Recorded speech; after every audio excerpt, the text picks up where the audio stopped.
আসসালামু আলাইকুম, বিসমিল্লাহির রহমানির রহিম। আমার সকল ভিউয়ার্স কেমন আছেন সবাই? সবাইকে শুভ সকাল। আমি শামসুন নাহার যমুনা ধারাবাহিকভাবে আমাদের পাবনা সদর উপজেলার কবি মোহাম্মদ আলতাফ হোসেনের লেখা কবিতা আবৃত্তি নিয়ে আসলাম। সবাইকে শুভ সকাল। কবিতা পাঠে চলে যাচ্ছি। কবিতার নাম অবাঞ্ছিত ভয় ভীতি মনে গেথো না। লিখেছেন কবি মোহাম্মদ আলতাফ হোসেন। কাক চিল খাইছে গিলে মরা ছাগলের ছানা, ওই জায়গায় পা রাখা ফকির বাবার মানা। ওই জায়গায় পা রাখলে ভালো হবে না, ছাগল আত্মা ভূত হয়ে রাতে করবে হানা। ময়নার মার ঘুম হয় না ঘরে শুয়ে আর, তন্দ্রা ঘুমে ভূত দেখে কেঁদে যারে যার। ময়নার বাপ দেখছে সাপ ঘুমের ভেতরে, ছাগল আত্মা হইছে সাপ ওরে বাবারে।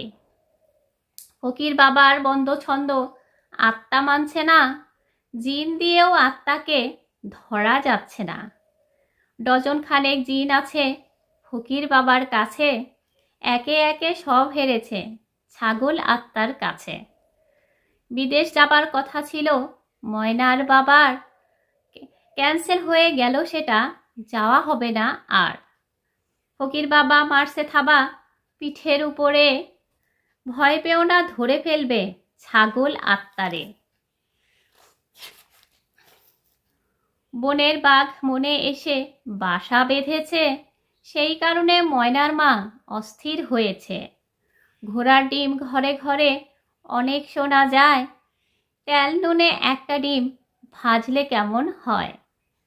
অবাঞ্ছিত ভয় ভীতি মনে গেথো না, অবান্তর কথাবার্তা শুনেও শুনো না। আল্লাহ আল্লাহ ডাকলে শুধু ভরসা রাখলে না, ভরসা যদি করতে পারতে ভয় থাকতো না।